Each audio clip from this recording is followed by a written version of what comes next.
My name is Joanna, and I briefly want to share my testimony with you.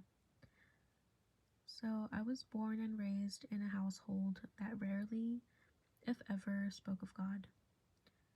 I started attending church in middle school only because my aunt got in contact with my mom and she mentioned her and her husband opened a church recently. It wasn't the worst experience, but it definitely wasn't something I was interested in or took seriously. I didn't consider myself Christian, nor did I consider myself an atheist, especially not around this age. So, by default, I fell into the category of agnostic, I guess. My journey really began in high school, like it typically does for a lot of people. I wasn't promiscuous, wasn't into drugs, alcohol, or partying, but I would rebel in other ways and overall give my mom a really hard time. Now, at some point within those 4 years of high school, I was forcefully made to go on a youth retreat with people from the church that I mentioned earlier.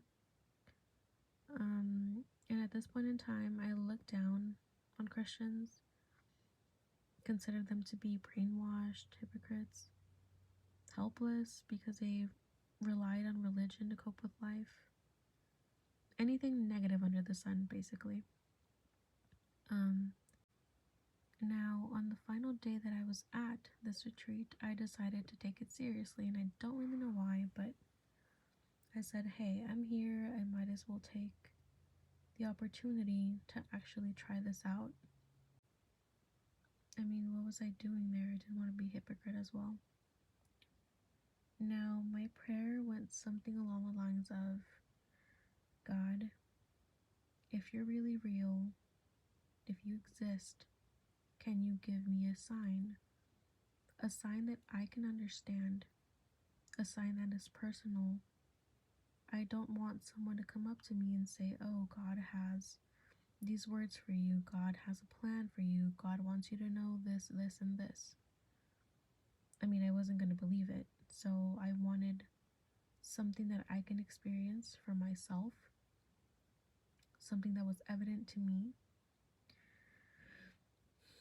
And so I prayed, God, do you exist? If you do, if you're there, if you're listening, if I'm not just talking to myself, please give me a sign. And well enough, as soon as I was done with my prayer, I got what I asked for. The atmosphere around me changed. It felt heavy. It felt warm. I remember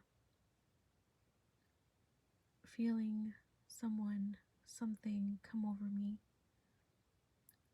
basically hugged me, and I began to cry because I felt love is the best way I can describe it. Pure love come over me, and I cried so much. I cried because I was in God's presence. He allowed me to know that He was there. He granted me that prayer. I don't know what makes me special. I don't think I am special. I don't know why some people never get to have that experience. I don't know why people never get to have a personal experience with God, but I did. And I'm thankful. And that is how I got to not believe and know that God is very much real.